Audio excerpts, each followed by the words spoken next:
अंबा घाट। वहां जाने की हिम्मत मत करो। 5 अनजान लड़कियां रोमांच के लिए निकली। लालच मौत को बुलावा देता है। क्या रिया की जिंदगी बदल देगी ये हार? आप जानना चाहते हैं तो पूरा वीडियो देखें, लाइक करें, शेयर करें और सब्सक्राइब करें मेरे चैनल को। आपकी प्रेरणा ही मेरी ताकत है। रिया, दिव्या, रीमा, विनी और जेसी अर्थशास्त्र संकाय की सेमेस्टर 4 की 5 छात्राएं थीं, जो part time video blog artist का काम भी करती थी। इन दिनों कॉलेज में परीक्षा का तनाव चरम पर था। एक दिन छुट्टी के दिन थोड़ा रिफ्रेश होने के लिए ये पांचों किसी खूबसूरत लोकेशन की तलाश में निकली। रास्ते में उन्हें एक बूढ़े पेड़ वाले चौराहे पर एक चाय की टपरी दिखी। वहां चाय पीते समय उन्होंने एक स्थानीय आदमी को अजीब सी कहानियां सुनाते हुए सुना। कहानी थी अंबा घाट की, जो घने जंगल से घिरा हुआ एक सुनसान इलाका था।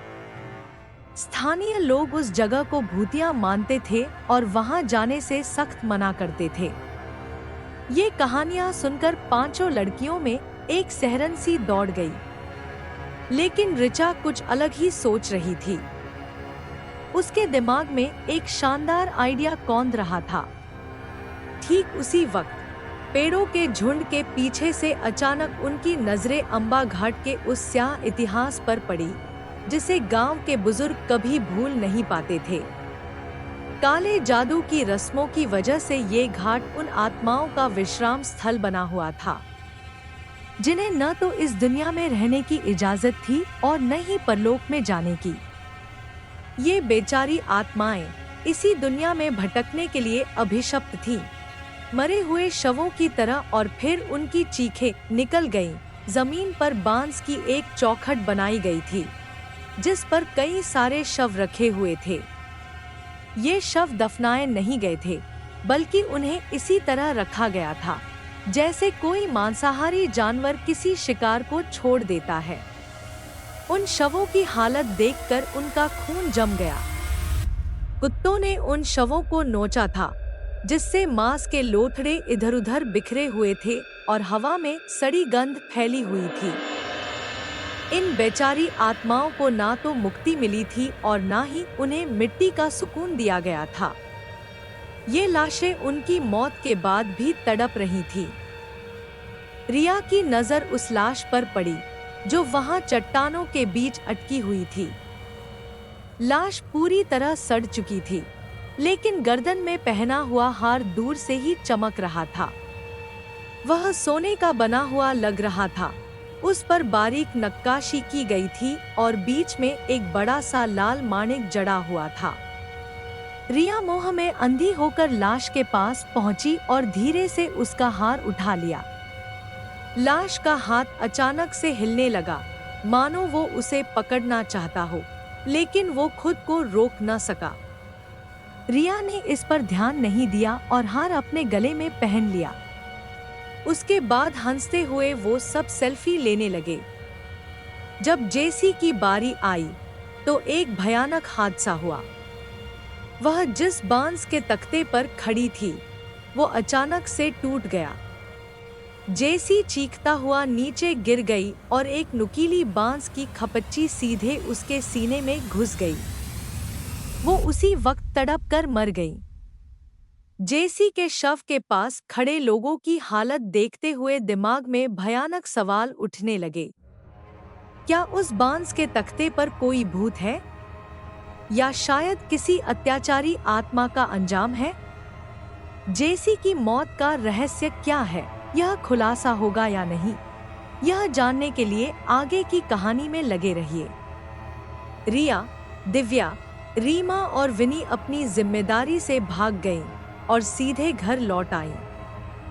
मानो कुछ हुआ ही न हो, वो अपनी जिंदगी जीने लगी। पर अगले ही दिनों से उनकी जिंदगी एक भयानक सपने में बदल गई। जैसे कोई अंधकारी ताकत उनके पीछे हो। वे अपने आप को बचाने की कोशिश में थक कर गईं। जेसी की आत्मा उन्हें सताने लगी। गुस्से और अधूरेपन से तड़पती हुई उसकी आत्मा को शांति नहीं मिली थी। उसका शरीर जंगल में पड़ा हुआ सड़ रहा था और वो आगे नहीं जा पा रही थी। जेसी की आत्मा उनको अपनी बाहों में ले गई और उन्हें एक अजीब सा अधूरा महसूस होने लगा। उन्हें लगता था कि कोई उनके पीछे है, हमेशा उनकी संगीनी आवाज सुनाई दे रही है। जितना भी कोशिश करे, उनकी आत्मा शांति नहीं पा रही थी।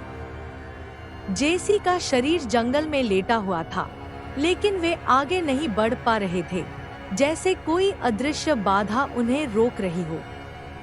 कमरे में सन्नाटा छाया हुआ था, परंतु कहीं भी किसी भयानक आवाज या अंधेरे का आभास नहीं होता था। अचानक, जैसे ही उनकी मां ने विचलित रूप से पूछा, क्या आपने पुलिस को फोन नहीं किया? कुछ ही देर बाद उन्होंने महसूस किया कि किसी अद्भुत ताकत का उनके साथ खिलवाड़ हो रहा है। धीरे धीरे कमरे का एक कोना अंधेरे से भरने लगा और वहां से अजीब सी आवाजें आने लगी, जैसे कोई अनजान शक्ति उनके पास नजदीक आ रही हो। जब तक वे पुलिस को फोन करने की कोशिश करते, तब तक उन्हें यह सोचने का समय नहीं मिला कि यह सब क्या हो रहा है। चारों दोस्त इस भयानक घटना को लेकर बातचीत करने लगे। हर कोई अपनी सफाई दे रहा था, मगर किसी के पास कोई जवाब नहीं था। विनी, जो हाल ही में हुए हादसे से सबसे ज्यादा सहमी हुई थी, वह अचानक चुप हो गई। कमरे में एकदम सन्नाटा छा गया। कुछ ही देर बाद चीखने की आवाज आई। सहमे हुए दोस्त दौड़कर बालकनी की तरफ गए, तो वहां खालीपन के सिवा कुछ नहीं था। विनी नीचे सड़क पर खून से लथपथ पड़ी थी। दोस्त अंधेरे कमरे में बैठे थे, डर और सदमे से जमे हुए थे। एक भयानक घटना के बाद वे अभी भी हिल गए थे। उनकी आंखें खुली हुई थी और उनके चेहरे पीले थे। कमरे में एक भारी सन्नाटा था, केवल उनकी सांसों की आवाज सुनाई देती थी। वे ठंड से कांप रहे थे, उनके हाथ और होंठ कांप रहे थे।